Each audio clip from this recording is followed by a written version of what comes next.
संविधान सभा में हमारी भूमिका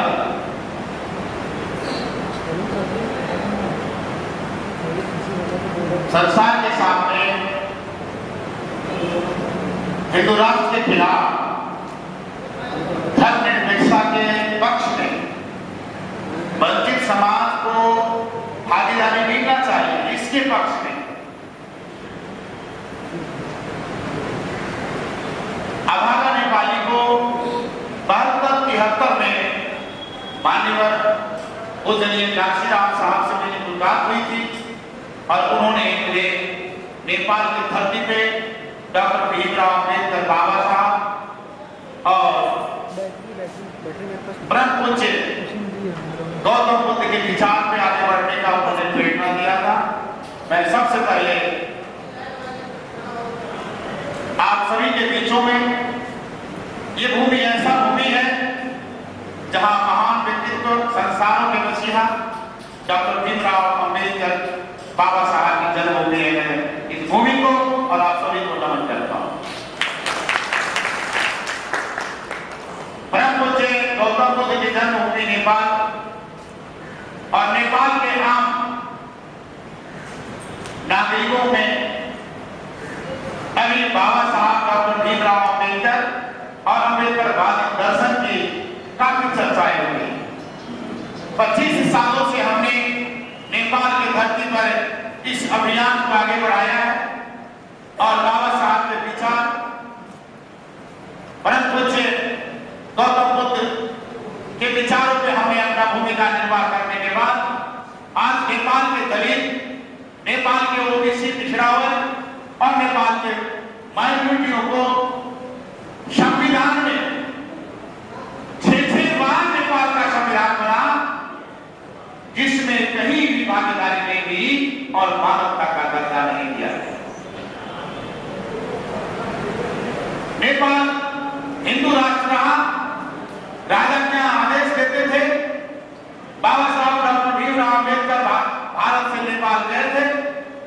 जब वहां चर्चा चला संविधान निर्माण का और संविधान निर्माण की चर्चा के बाद राजाओं ने आदेश दिया। क्यों आदेश दिया? कुछ ब्राह्मणों ने राजा को कहा कि ये अछूत लोग नेपाल के संविधान को लिखते हैं तो हम उसको कैसे छुएंगे? और राजा से कहा कि आप इसको कैसे पढ़ेंगे? राजा ने आदेश दिया अम्बेडकर को वापस भेज दो। बाबा साहब डॉक्टर भीमराव अम्बेडकर वापस चले आए। उस समय मैं आज के डेट में आपको बता रहा हूं, बाबा साहब ने भारत को ही नहीं, संसार के वंचित समाजों को, दुखी और पीड़ित समाजों के लिए उन्होंने अपना विचार और सिद्धांत हम लोगों को देकर चले गए। बाबा साहब हमारे बीच में नहीं।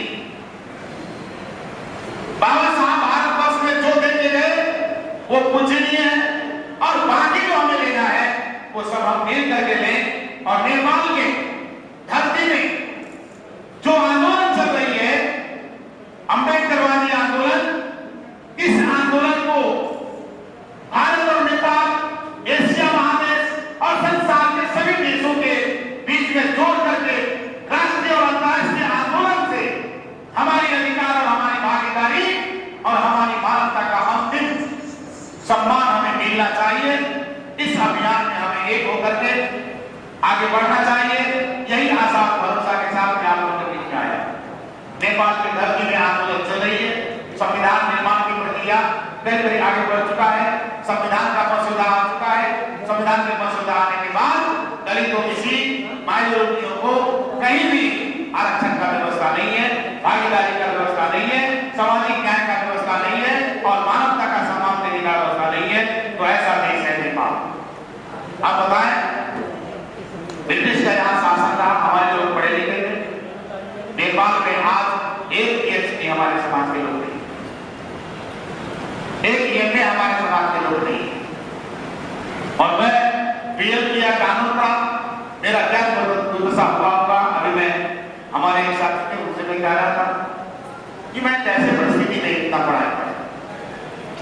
बाबा साहब का नाम सुनने के बाद तमाम दुश्मन लोगों के दिमाग में आ जाती है कि ये इंडियन है, ये विदेशी है और ये अम्बेडकरवादी है, ये अछूत लोगों के अभियान है। किसी भी हालत में इस बारे नहीं बढ़ना है। हम धर्म के पक्ष में, धर्म निरपेक्षता के पक्ष में, दोनों में बोलने वाले से हमारी बात होती है और वो कहते हैं कि नेपाल धर्म निरपेक्ष राज्य नहीं हो सकता। हम बात करते हैं दलितों को, शेड्यूल कास्टों को आरक्षण की व्यवस्था नहीं हो सकता। मैं 4 साल एमपी रहा नेपाल में, पहले 4 साल मैं अभी 13 सालों से एमपी हूं नेपाल में।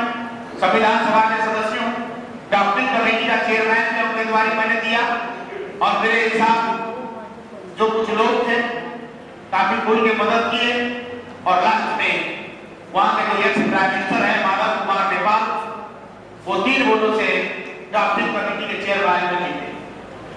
माओवादी के ब्राह्मण, कांग्रेस के ब्राह्मण ने खुलकर उनको मदद किया और हमने साथ मिला करके धोखाधड़ी किया। मुस्लिम कमल जैसे लोग ने, प्रचंड जैसे लोग ने हमें वोट नहीं दिए और हम पहले ड्राफ्टिंग कमेटी के चेयरमैन नहीं बन पाए। फिर दोबारा अभी संविधान सभा में आया हूं। आपको बता दूं कि बाबा साहब के विचार और सिद्धांत में यदि नेपाल का संविधान बनता है तो हम उसको स्वीकार करते हैं, नहीं बनता है तो मैं उसको संविधान सभा का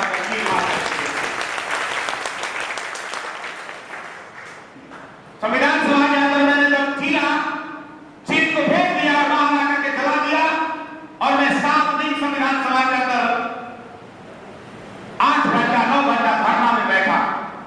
जो आप लोगों के बीच में आज वो तस्वीरें आ चुकी है।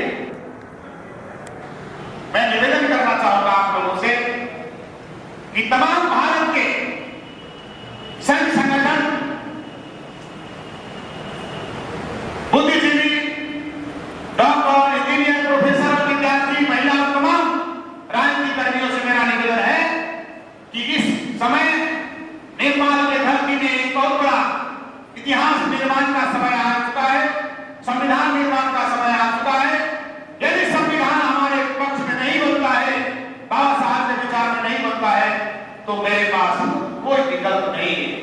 क्या 2 करोड़ 64 लाख जनसंख्या नेपाल का है, जिसमें 74.2% हमारी पॉपुलेशन है, लेकिन भागीदारी 0% है।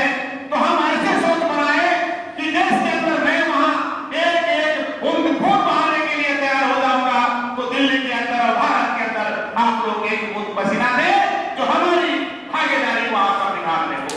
ये निवेदन मैं सभी राजनीतिक दल के आदर के नेतृत्व से यही निवेदन करूंगा, आप लोगों से यही निवेदन करूंगा। मैं कल 11 बजे दिल्ली आया, परसों में लखनऊ में था। मैं 1200 किलोमीटर की दूरी तय करके, पहाड़ी एरिया तय करके, मैं खुद अपनी ड्राइविंग करके मैं लखनऊ आया था और वहां से मैं फिर दिल्ली आया। ड्राइवर की तबीयत बहुत खराब है, वो हॉस्पिटल में है और मुझे यहाँ से फिर आज से निकलना है। एक जगह छोटा सा मीटिंग है, उसके बाद हम निकल जाएंगे। हमें इंटरव्यू में थे, कुछ जगह हमारी मुलाकात थी, वो भी हमने कैंसिल किया है। और मैं आप लोगों को निवेदन करना चाहूंगा कि यदि नेपाल के धरती में हमारे